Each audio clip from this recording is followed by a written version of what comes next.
صلہ ملے وہ سلام کہیے حسین پر اور وہ سلام کہیے حسین پر کہ بہشت جس کا صلہ ملے وہ سلام کہیے حسین پر کہ بہشت جس کا صلہ ملے اور یہ طلب تو اپنی طرف سے ہے پر ادھر سے دیکھیے کیا ملے وہ سلام کہیے حسین پر اور جو در حسین پہ ہو مکے اسے راہ سوئے علی ملے جو در حسین پہ ہو مکے اسے راہ سوئے علی ملے اور جو علی تو نبی ملے جو نبی ملے تو خدا ملے اور جو در حسین پہ ہو مکے اسے راہ سوئے علی ملے اور جو علی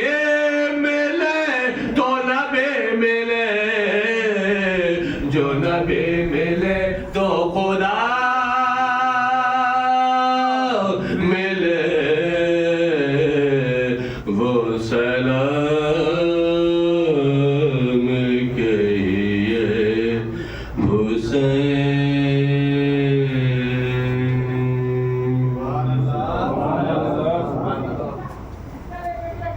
ایک سلام دیں محمد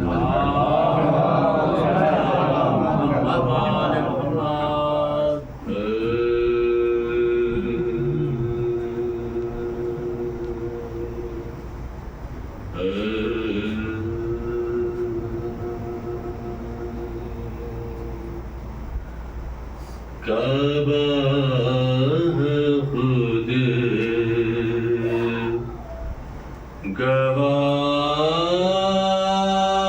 گواہ کے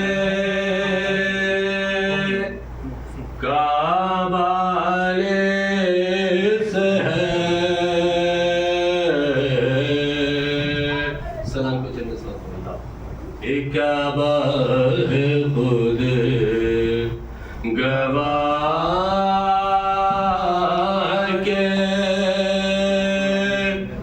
کعبہ سے ہے اور دین خدا کا نام بھی زندہ سے ہے کعبہ خود گواہ دیکھیے کہ یہ مسجد علی سے ہے سجدہ علی سے ہے یہ مسجد علی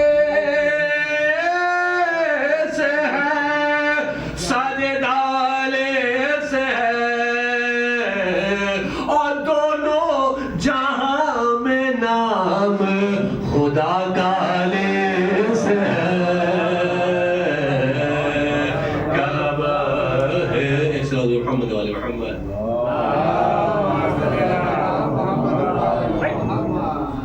بار دیگر نہ رسول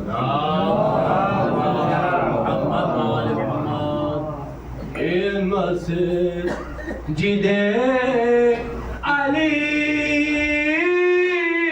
سے ہے سجدہ سے ہے اور دونوں جہاں میں نام خدا کا علی سے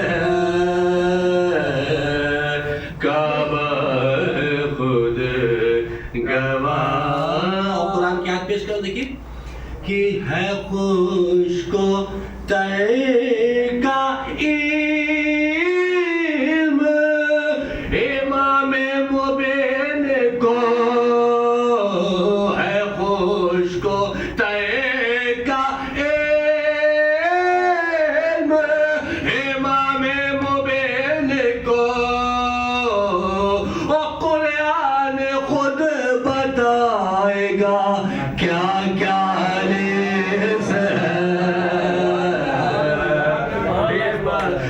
ہے خوش کو تئے کا علم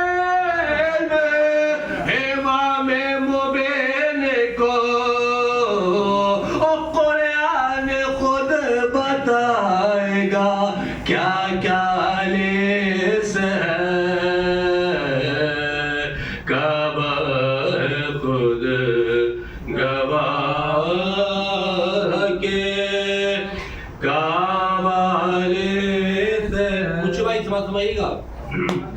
کعبہ خود گواہ اور شعر دیکھیں کہ موسیٰ نے جس کی طور پہ دیکھی تھی ایک جھلک موسیٰ نے جس کی طور پہ دیکھے تھے ایک جھلک اور وہ نور کردگار کا جلوالے سے ہے کعبہ خود گواہ کے کعبے سے ہے اور رسول اللہ کہتی دیکھیں کہ وہ باب شہر علم رسالت ہے اس لیے وہ باب شہر علم رسالت ہے اس لیے اور دونوں جہاں میں علم کا چرچا سے ہے کعبہ خود گواہ کے کعبہ سے ہے آخری شعر دیکھیں یہ بھی تعریف کا شعر ہے کعبہ خود گواہ اور زہرا فلک سے آگے یہ اعلان کر گیا زہرا فلک سے آگے یہ اعلان کر گیا اور دختر رسول کا رشتہ سے ہے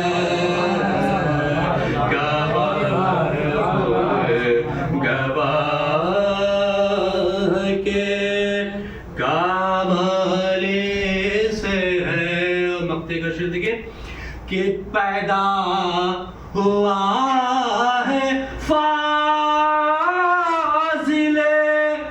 تینس خلق میں پیدا ہوا ہے فاضل تینس خلق میں اور مرزا کو مغفرت کا سہارا سے ہے کعبہ خود گواہ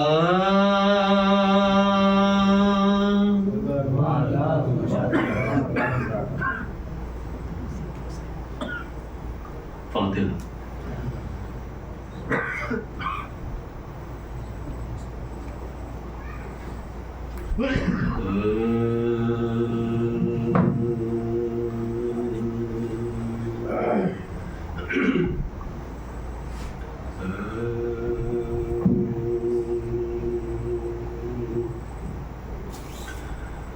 بال کھولے ہوئے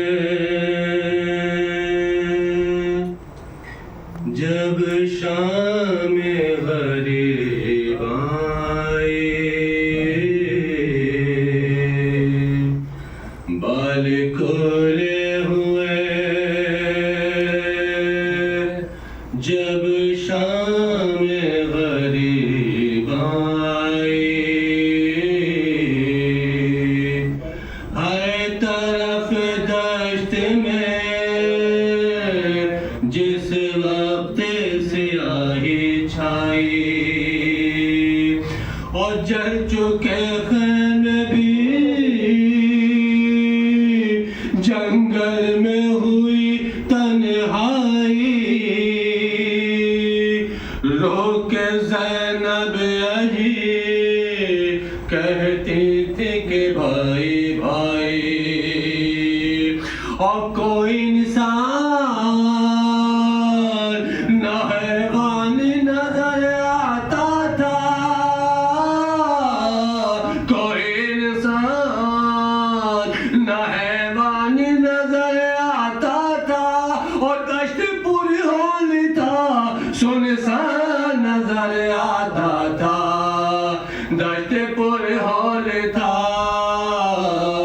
سنسان نظر آتا تھا، اور دور تک خاک پہ تھے لاشوں کے انبار لگے، جسم بے سر تھا کوئی اور کوئی ہتھیار لگے، خنجر ہوتے حسنا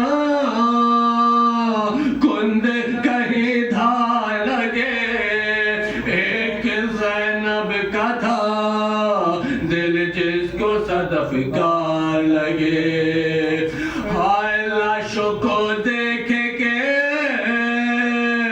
بچوں کو سنبھالے زینب،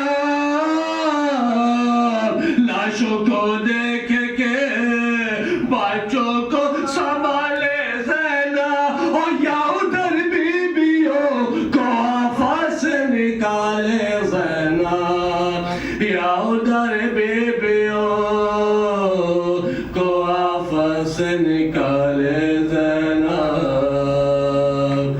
بال کھولے ہوئے.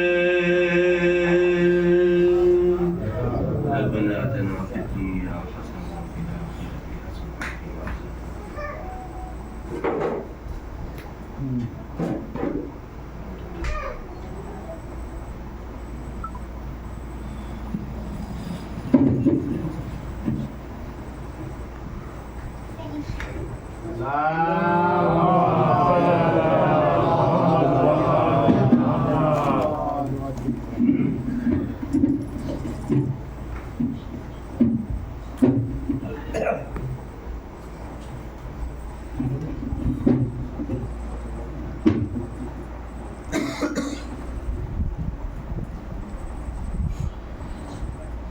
رحم اللہ من قرأ سورة مباركة فاتحة.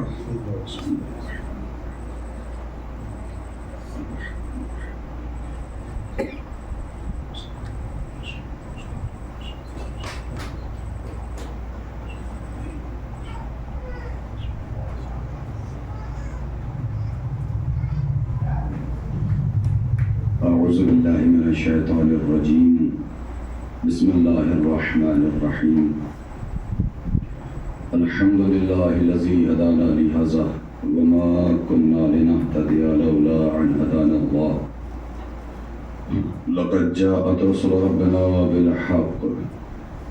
الصلاة والسلام والتحية والإكرام على سيد ما في الوجود سر الله في كل موجود مقتدي دائرة الوجود صاحب لواء الحمد والمقام المحمود مولانا ومولا ثقلين جد الحسن والحسين أبي القاسم محمد وعلى آل بيته الطيبين الطاهرين المعصومين المظلومين ولعنة الله على أعدائهم أجمعين من يومنا هذا إلى قيام يوم الدين. أما بعد فقد قال الله تبارك وتعالى في كتابه المجيد بسم الله الرحمن الرحيم يا أيها الذين آمنوا أطيعوا الله وأطيعوا الرسول وأولي الأمر منكم صلوا على النبي وآله صلوات.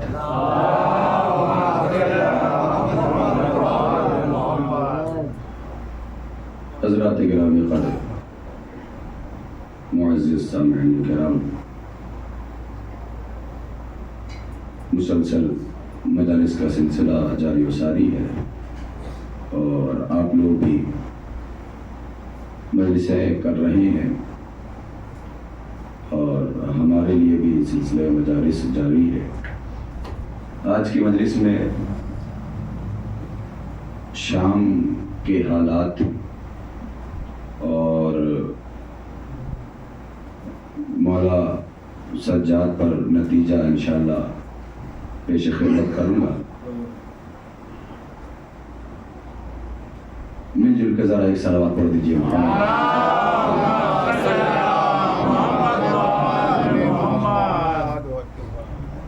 پروردگار عالم قرآن مجید میں ارشاد فرما رہا ہے کہ یا ایھا الذین آمنوا اطیعوا اللہ، اے ایمان والو اللہ کی اطاعت کرو اور رسول کی اطاعت کرو، وَأُولِي الْأَمْرِ مِنْكُمْ اور صاحبان امر کی اطاعت کرو.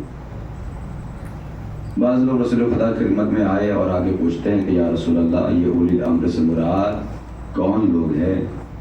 تو رسول نے جواب دیا کہ یہ اولی الامر سے مراد ہمارے اہل بیت علیہم السلام ہیں.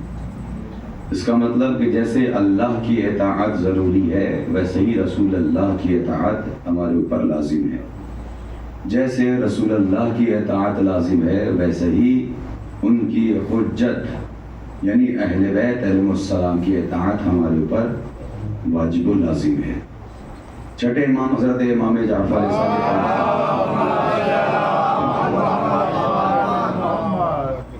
مولا فرماتے ہیں کہ پروردگار، مولا کی دعاؤں میں سے ایک دعا کا جملہ ہے جو آپ کی خدمت میں بیان کر رہا ہوں. پروردگار، دیکھیے سمجھنا یہ ہے کہ دعا کر کون رہا ہے؟ وہ کہ جو معصوم ہے، جو معصوم عن الخطا ہے، وہ امام دعا کر رہا ہے کہ پروردگار اللہم عرفنی، پروردگار مجھے اپنی معرفت عطا فرما. اس لیے کہ جب تیری معرفت حاصل ہوگی تب جا کے تیرے رسول کی معرفت حاصل ہوگی.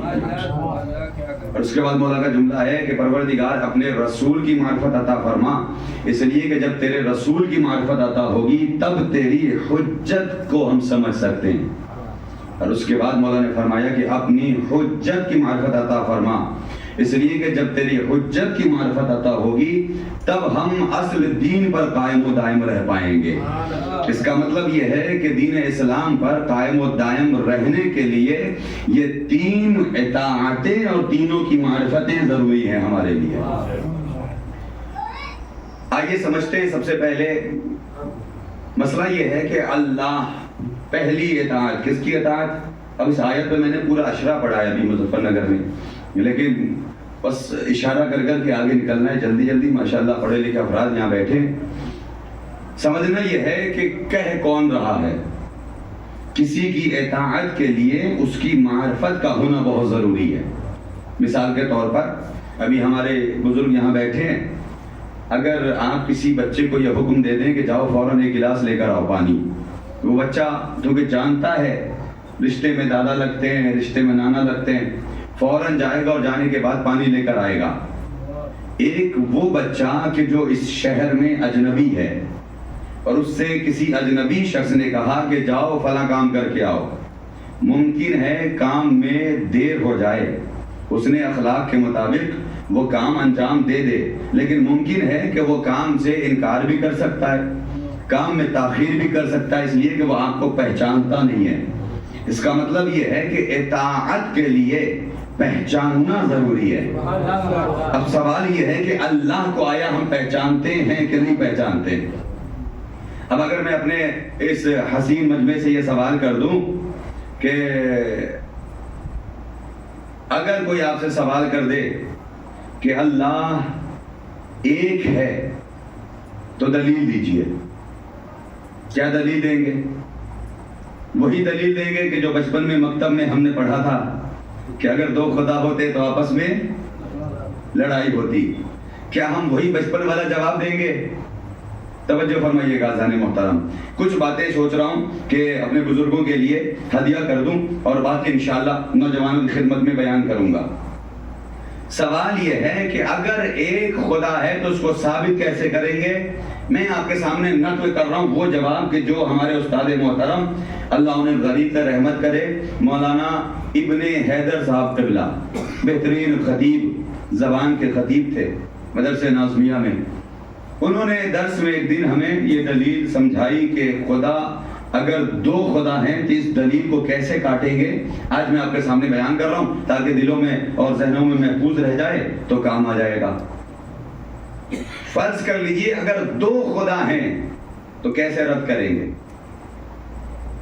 دیکھیے، دو لوگ آپس میں پارٹنرشپنگ میں کام کرتے ہیں، بہت سے لوگ بزنس کرتے ہیں، کبھی ایسا ہوتا ہے کہ ان دونوں میں محبت سے کام ہوتا ہے اور اگر اختلاف ہو گیا تو پھر بزنس چوپٹ۔ سوال یہ ہے کہ جواب آج ہم یہ دے رہے ہیں کہ اگر دو خدا ہوتے تو ہم اس کو کیسے باطل کریں گے؟ اب فرض کر لیجئے آپ دو خدا ہیں تو دو ہی آپشن بچتے ہیں۔ پہلا آپشن کہ اگر دو خدا ہیں، فرض کر لیجئے کچھ دیر کے لیے اگر دو خدا ہیں تو دونوں خدا آپس میں اتحاد کے ساتھ دنیا چلائیں گے، بس یہ دو ہی آپشن بچتے ہیں۔ یا تو دونوں خدا اتحاد کے ساتھ دنیا چلائیں گے یا پھر دونوں خدا اختلاف کے ساتھ دنیا چلائیں گے، اس کے علاوہ کوئی تیسرا آپشن تو نہیں بچتا۔ اب توجہ رکھیے گا، اگر دونوں خدا اتحاد کی صورت میں میل جول کے ساتھ محبت کے ساتھ دنیا چلائیں گے تو اس سے پہلے میں دلیل دوں، دو لفظ واضح کرنا چاہتا ہوں۔ دیکھیں، خدا کی صفات میں سے، خدا کی پہچان میں سے ایک پہچان یہ ہے کہ جو خدا ہوتا ہے وہ مجبور نہیں ہوتا۔ بزرگان توجہ فرمائیے گا، جو خدا ہوگا یہ خدا کی ہونے کی خاصیت ہے کہ وہ مجبور نہیں ہوگا، محکوم نہیں ہوگا، یعنی اللہ پر کسی کا حکم نہیں چل سکتا، اللہ کو کوئی مجبور نہیں کر سکتا۔ اب اگر یہ دو لفظ آپ کے ذہنوں میں محفوظ ہو گئے تو اب دلیل سنیے۔ وہ پہلی صورت کہ جہاں پر دونوں خدا مل جل کے دنیا چلائیں گے، اتحاد کے ساتھ، محبت کے ساتھ، مل جول کے ساتھ، تو فرض کر لیجئے ایک خدا یہ کہے گا کہ سورج میں نکالوں گا، چاند تم نکال لینا، یہ تو اتحاد والی صورت ہے۔ میں دلیل دے رہا ہوں عزیز ابن حیدر صاحب قبلہ اللہ مقامہ، ایک خدا کہے گا کہ میں بارش کر لیتا ہوں، تم چاند نکال دینا۔ اس کا مطلب یہ ہے کہ پہلے خدا نے دوسرے خدا کو حکم دیا، پہلا حاکم ہو گیا، دوسرا محکوم ہو گیا، جو محکوم ہوگا وہ خدا نہیں ہو سکتا۔ صلوات پڑھیے محمد والے محمد۔ تو پہلی صورت میں تو دو خدا ہونا باطل ہوا کہ جہاں پر اتحاد کی صورت میں دونوں خدا دنیا چلا رہے تھے۔ اب آئیے، اگر دونوں خداؤں نے اختلاف کر لیا، آپس میں اختلاف کے ساتھ اب یہ بات آ گئی کہ سورج تو میں ہی نکالوں گا، ہوا کیا؟ پہلے خدا نے سورج نکال دیا، سورج ہے ایک، دوسرا نہ نکال سکا۔ اس کا مطلب یہ ہے کہ پہلا والا خدا مختار ہوا، دوسرا والا مجبور ہو گیا۔ اس کا مطلب کہ جو مجبور ہوتا ہے وہ خدا نہیں ہوتا۔ صلوات پڑھیے محمد والے محمد۔ مجھے جلدی بس تمیزی گفتگو میں یہ سب بیان کر کے اپنے موضوع پر واپس آنا ہے۔ سوال یہ ہے عزیزوں کہ خدا کہتے کسے ہیں؟ خدا کا وجود ثابت کیسے کریں گے؟ ایسا ہی ایک شخص دل میں یہ بات رکھے ہوئے زمانے کے چھٹے امام حضرت امام جعفر صادق علیہ السلام کی خدمت میں آیا اور آن کے کہتا ہے کہ مولا یہ بتائیے کہ خدا ہے؟ مولا نے کہا ہاں ہے، تو ثابت کیجئے۔ کیسے ثابت کریں گے؟ خدا ہے تو کیسے ثابت کریں گے؟ کسی نے آپ سے سوال کر لیا، کسی دہریہ نے آپ سے سوال کر لیا کہ خدا ہے تو ثابت کیجئے۔ خدا کی قسم جو مولا نے جواب دیا ہے نا، اس کو محفوظ کریں۔ مولا نے کہا بیٹھ جا، وہ شخص بیٹھ گیا۔ مولا اپنے صحابیوں میں متوجہ ہوئے اور اس سے گفتگو رہے۔ کافی دیر جب گفتگو چلتی رہی، بہت دیر کے بعد وہ شخص جھنجھلا کے کھڑا ہوا اور کھڑا ہو کے کہتا ہے کہ ارے میں تو ایک سوال لے کر آیا تھا اور آپ سوال کا جواب ہی نہیں دے رہے ہیں مولا، آپ اپنی باتوں میں مصروف ہیں۔ یہ اتنی دیر تک آپ نے بٹھا دیا کہ میرے سر میں درد ہو گیا۔ اہل علم یہاں تشریف فرمائیں۔ جیسے اس نے کھڑا ہو کے یہ کہا کہ میرے سر میں درد ہو گیا، مولا نے کہا اچھا تمہارے سر میں درد ہو گیا، درد ہے؟ اس نے کہا بے شک درد ہے۔ کہا اگر درد ہے تو پھر دکھاؤ۔ نہیں غور فرمایا آپ نے؟ اگر درد ہے تو پھر دکھاؤ۔ کہتا ہے مولا یہ چیز تو دکھنے والی ہے ہی نہیں۔ کہ یہی تو جواب ہمارا بھی ہے، یہی تو ہم بھی سمجھانا چاہتے ہیں کہ خدا ہے جیسے درد ہے مگر دکھنے والی شے نہیں، ویسے ہی خدا ہے مگر دکھنے والی شے نہیں۔ اب کیا کیا جائے؟ دیکھیں مولا ہے، جواب تو ہر کسی کو دیں گے۔ جب جواب مل گیا تو اب اس سے رہا نہ گیا، پھر سے دل ملا کے کہتا اچھا ٹھیک ہے آپ نے یہ تو بتا دیا، لیکن یہ بتائیے کہ اللہ نے ہم انسانوں کو مجبور بنایا یا مختار بنایا؟ اب آپ سے اگر سوال کروں، اپنے چھوٹے بھائیوں سے سوال کروں کہ اللہ نے آپ کو مختار بنایا یا مجبور بنایا، تو کیا جواب ہوگا؟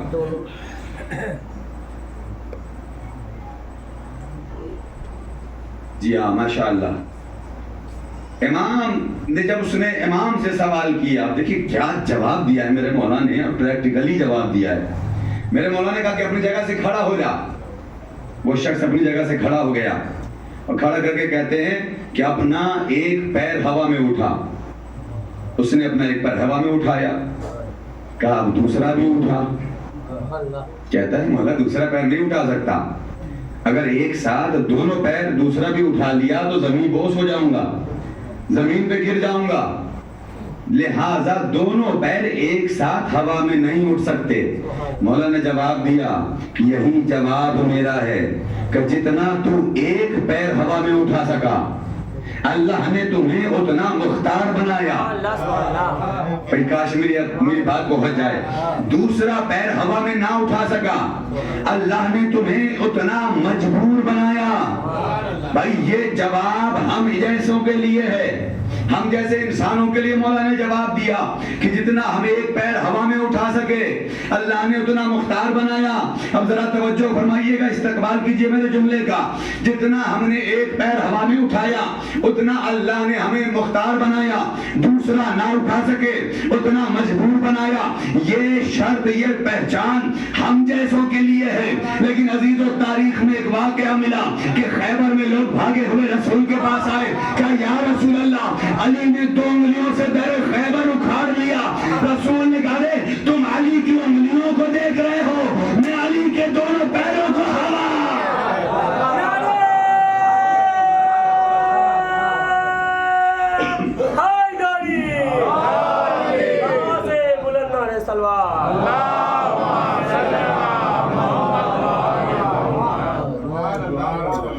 تو عزیزان محترم، اہل بیت اس سے جدا ہیں۔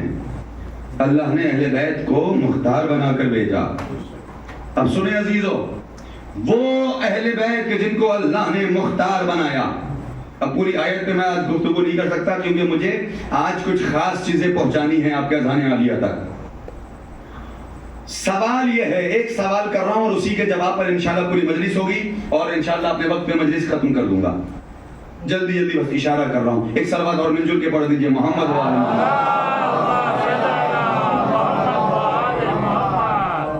اب اگر جوان ہوتے تو ان کے حساب سے مجلس پڑھتا، لیکن بزرگان بیٹھے ہیں، اہل علم تشریف فرمائیں، لہذا چاہتا یہ ہوں کہ کچھ باتیں اذہان عالیہ تک پہنچا سکوں۔ محفوظ کیجئے گا عزیزوں، اس لیے سوال یہ ہے، ایک سوال کروں گا اور جواب اسی پر ہے۔ سوال یہ ہے کہ امام حسین نے اپنے 72 شہداء کے ساتھ